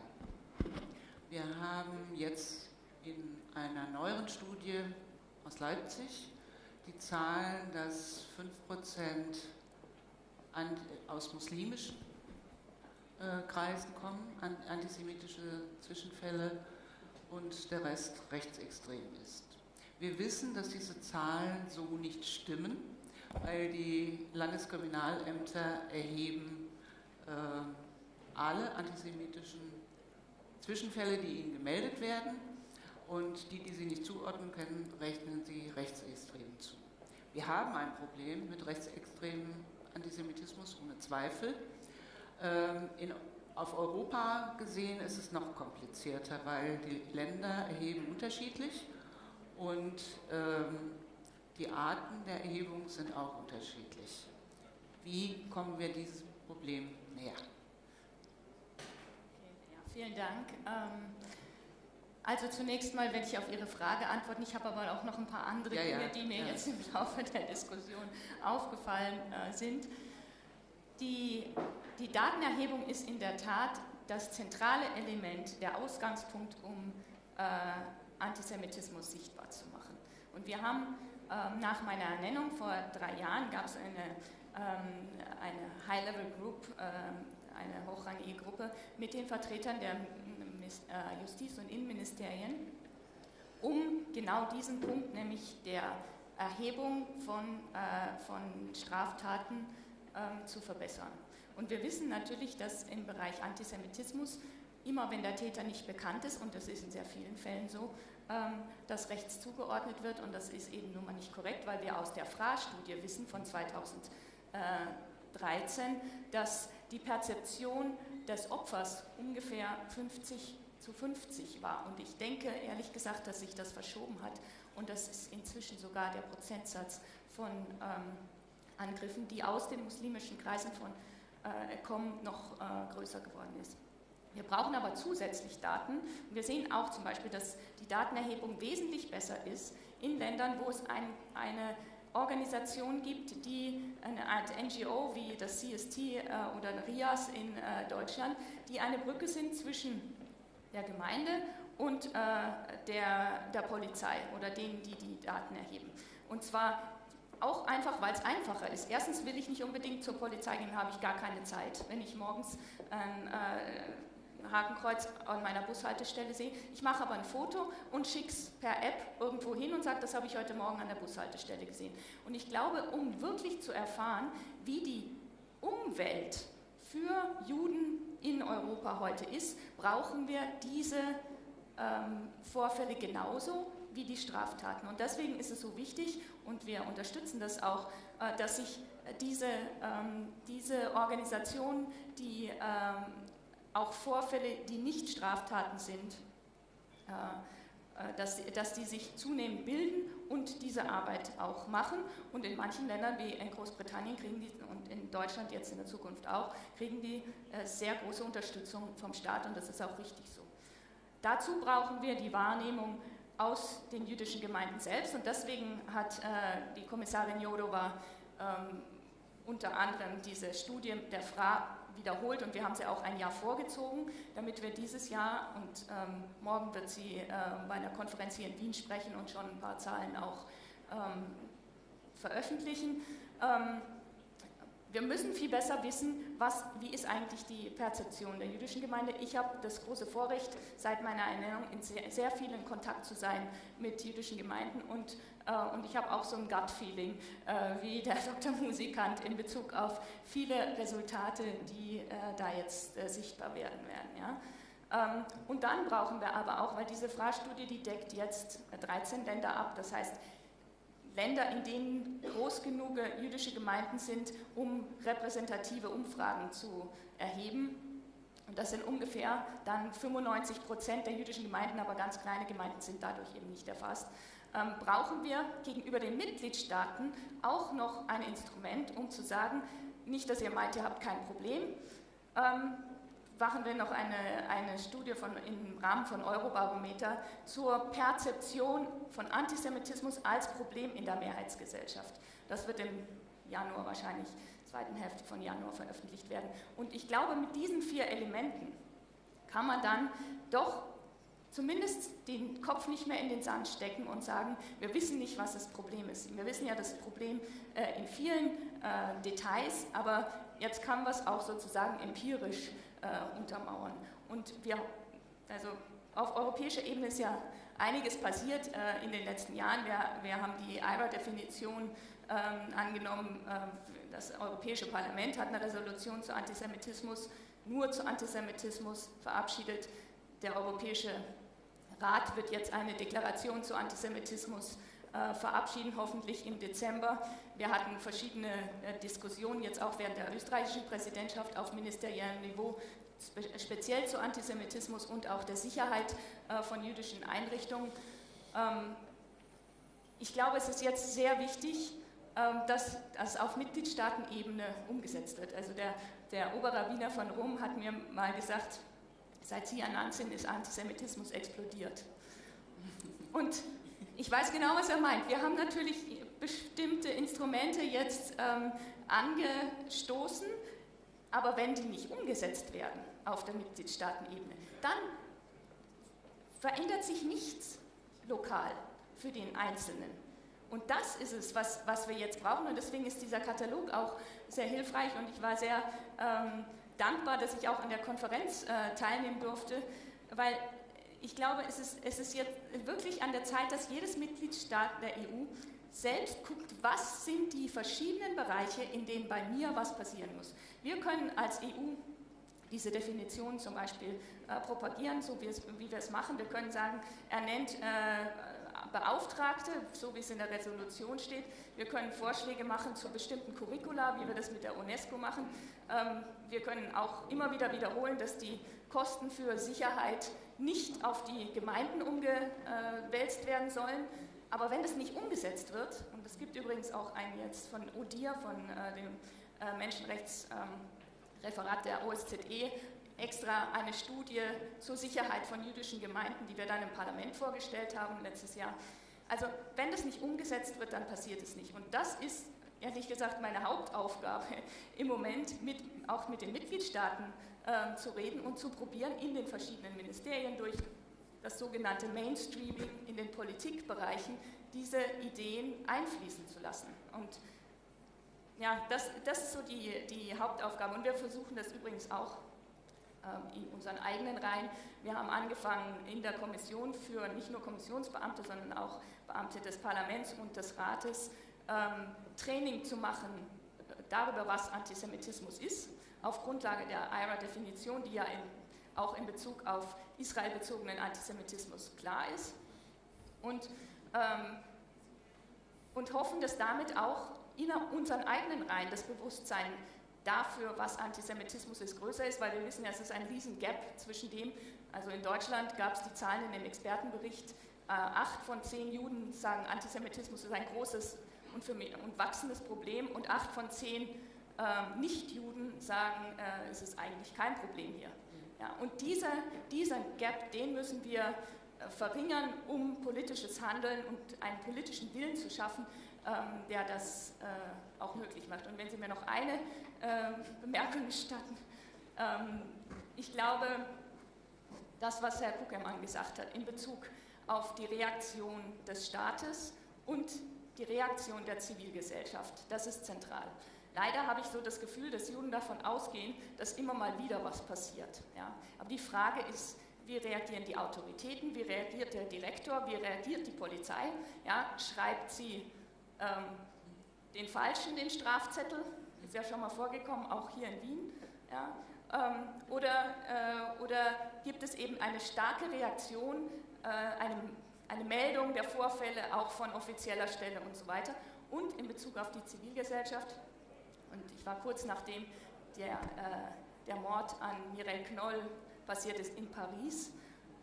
Und ich glaube, dass die Demonstration, die danach stattgefunden hat auf den Straßen in Paris, wo ja doch einige Tausende gekommen sind, die hätte nicht von den Juden organisiert werden müssen.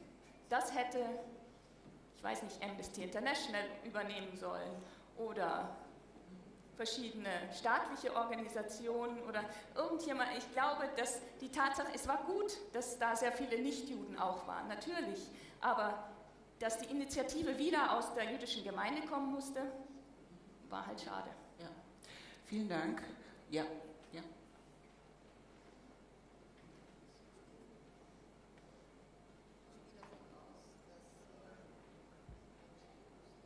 Unterstützung eventuell unternehmen sollen. Es passt nicht genau zusammen, aber ich würde das jetzt in den Vordergrund stellen, die Antisemitismusbeauftragten in Deutschland vergessen haben. Ich meine, es sind ja von der Bundesregierung ein Antisemitismusbeauftragter eingesetzt worden. Es sind jetzt 7 Antisemitismusbeauftragte in den deutschen Bundesländern vorhanden. Nein, das Saarland hat sich auch schon wieder dazu bekannt. Nein, das geht tröpfchenweise, aber sehr interessant. Diese Antisemitismusbeauftragten haben nämlich noch eine zusätzliche Aufgabe und das ist etwas, was mir besonders gefällt. Sie sollen für den Erhalt des jüdischen Lebens sorgen und sollen sich um das Judentum kümmern. Ich finde, das ist eine sehr, sehr, sehr wichtige Aufgabe. Und Sie können von den jüdischen Gemeinden nicht verlangen, dass die selbst ihre Umfragen machen. Das ist Sache der Antisemitismusbeauftragten. Ja, aber das habe ich nicht verlangt. Ich bin ja Antisemitismusbeauftragte der Europäischen Kommission.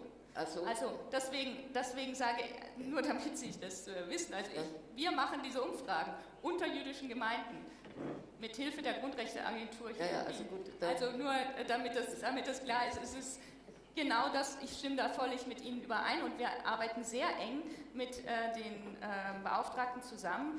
Das war ehrlich gesagt mein erstes Treffen, was ich einberufen habe, nachdem ich ernannt war im Dezember 2015.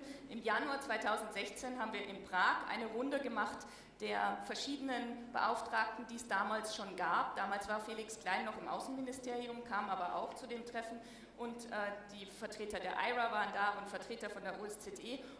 Und dort haben wir unter anderem diese Definition auf den Tisch gelegt, um zu sagen, was machen wir denn damit und wer benutzt die denn schon und wie wird die benutzt, und haben dabei festgestellt, dass zum Beispiel die britische Polizei in ihrer Ausbildung diese Definition schon lange benutzt und keiner wusste eigentlich davon.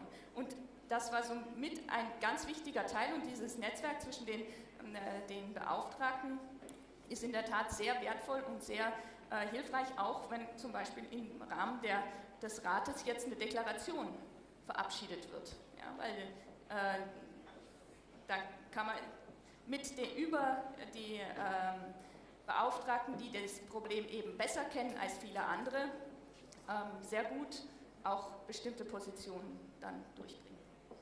Hoffen wir.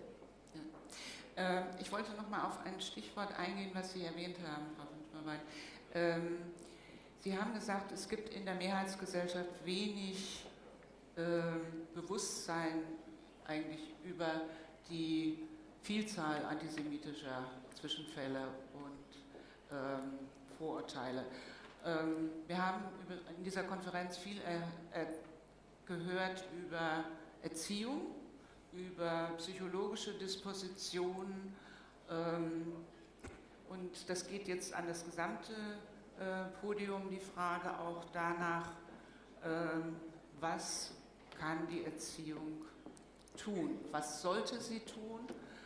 Ich habe gerade schon erzählt, dass in Deutschland natürlich ein großes Bewusstsein dafür da ist, für die Verantwortung gegenüber der Geschichte und so weiter. Wir haben aber auch eine Einwanderungsgesellschaft. Wir haben Teile der Gesellschaft, die diese Verantwortung ablehnt und wir haben einen neuen Rechtsextremismus. Das sind alles Erscheinungen, die relativ neu sind und mich würde interessieren, I would be interested in our Belgian and French guests. How is the situation in Belgium and in France considering the awareness of antisemitism by the majority of the people? Well, in Belgium we have a problem in the education system, like in many countries, where in some schools some topics are essentially difficult to teach, like the history of the Shoah. That is something that in some schools some professors are afraid to teach, which is a disgrace for my country. It's a disgrace. It's something that I cannot live with, as a proud Belgian. I cannot live with that reality on the ground. But you asked a more general question about anti-Semitism awareness, but also what can be done in terms of education to try and counter it. Well, I don't know the answer to that. I mean, I'm going to look again at this catalog of measures. I really like the fact that we already heard that it was not about the Holocaust only. I mean, it's a long history. We need to teach this long history. We need to teach the positive contribution that the Jewish society has made to the host societies everywhere in Europe and elsewhere. And I think it's incredibly important that we teach our kids to live just as human beings. I mean, it's at the end of the day, everybody wants the same thing. They want well-being, they want to realize themselves, and they want to realize things together with others. And that, I think, has been lost. Maybe one measure, one tiny measure that can be taken today by all of us in this room. Take your children away from those screens.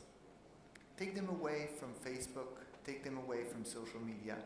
Today, that is possibly the most disruptive activity that a child could have.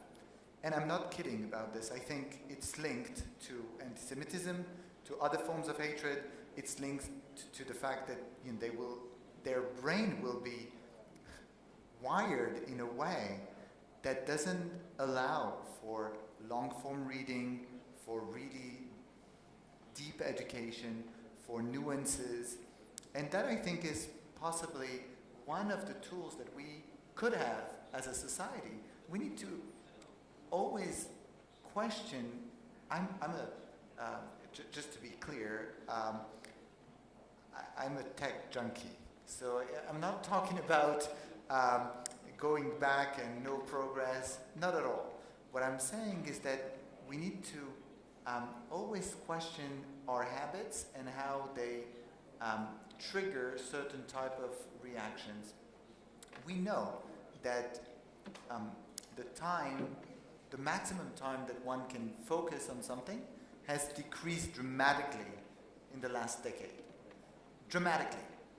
If you cannot focus on something that is longer than 20 seconds, you're going to be more exposed to very simplistic messaging and very simplistic kind of pointing the finger at somebody, having hateful messaging. It's all about the cognitive biases that we're all accustomed to, and those cognitive biases are exploited by those who promote hate. So I think in terms of education, that's possibly one of the biggest challenges we have. I remember that in 2002, a book was written by a group of teachers led by Georges Bensoussan. This book was called Territoires perdus de la République, the Lost Territories of the Republic.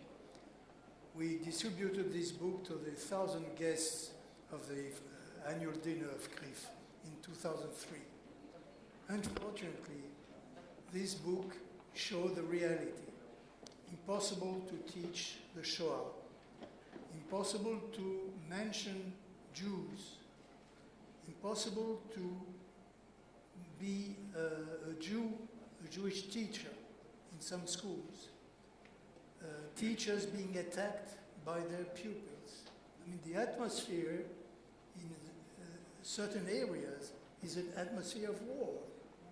And it did not improve because the teachers have become very careful. They are frightened of their own pupils. So it's clear that nobody is anti-Semitic at birth. He becomes anti-Semitic. So if there is an education effort to be made, it has to start very, very early, maybe at the age of 3, because there is no reason for anybody to become anti-Semite or racist or whatever. Ich fürchte, wir müssen noch, ja. Wenn ich noch kurz was anfügen darf, ich glaube wirklich, dass trotz allem sehr viel in den Familien passiert. Ich weiß selber, wie ich geprägt wurde durch meine Eltern. Meine Mutter hat, als israelische Freunde kamen, eine Israel-Flagge im Bayerischen Wald vor unser Haus gehängt. Und daraufhin hatten wir ein großes Hakenkreuz am nächsten Morgen vor der Tür und dann hat sie die Gemeinde angerufen und hat gesagt, also in 3 Stunden kommen die, jetzt müsst ihr was machen. Und dann haben die Ränder zugemacht mit schwarzer Farbe, um zunächst mal zumindest den Willkommensgruß zu ändern. Ja? Aber letztendlich musste die Straße neu geteert werden. Aber ich meine, ich glaube, es hat schon was damit zu tun, was man im Elternhaus mitkriegt. Und letztendlich sollten wir das auch nicht unterschätzen, weil ich glaube, es ist sehr schwierig, in den Schulen das alles nur auf die Schulen abzuwälzen. Da findet natürlich heutzutage das Gros statt, auch weil die Kinder viel länger in die Schule gehen, als das früher der Fall war. Aber die Lehrer sind überhaupt nicht ausgebildet und auch nicht, wie soll man sagen, wirklich ausgestattet mit dem, was sie wirklich bräuchten, um eben, wenn sie den Holocaust unterrichten wollen und eine Hand geht hoch und sagt, ja, aber in Gaza macht Israel dasselbe, da eine Antwort drauf zu haben. Ja. Und auch der Sportlehrer muss eine Bemerkung auf dem Schulhof einer Bemerkung sofort widersprechen können. Und ich glaube, ich finde es immer sehr schwierig, wenn alles nur auf die Schule abgewälzt wird, weil man viel zu hohe Erwartungen hat und dann geht es schief. Ich glaube, wir müssen über die Schüler die Eltern erreichen. Und wenn das gelingen kann, und es gelingt ja, aber es gelingt halt nur tröpfchenweise, ja, dann haben wir eine Chance, dass tatsächlich auch sich der Diskurs zu Hause ändert und nuancierter wird. Und dann ist vielleicht auch die Prägung auf die jungen Menschen eine andere. Vielen Dank. Ich fürchte, wir müssen an dieser Stelle beenden. Ich muss mich entschuldigen, denn dieses Thema hat so viele Facetten und so viele Gesichtspunkte und hat einen solchen Stellenwert in der europäischen Gesellschaft, aber wir konnten hier nur einige Schlaglichter setzen und wir können nur hoffen, dass der Titel des Handbuches, das wir am Anfang vorgestellt bekommen haben, irgendwann einmal Wahrheit wird. Vielen Dank. Vielen Dank ans Podium.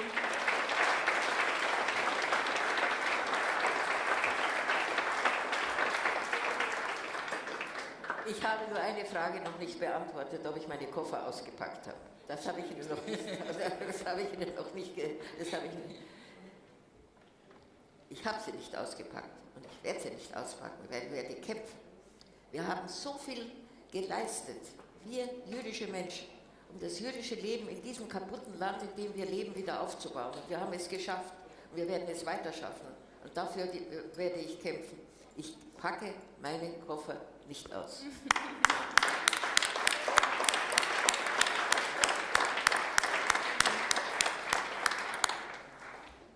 Thank you very much. Vielen Dank. Vielen Dank. When we started to prepare our presidency, we decided to include former and future member states who had or who will have the presidency after us within the so-called Vienna process. Why? Because it was our goal to identify key challenges for our common future. And one of the key challenges we defined was the promotion and the protection of European values. And President Cantor said, each generation must learn values on its own. So this is the challenge we have to face. We here, the young people sitting here with us, we have invited because we think it's a very important topic for our youth and our future.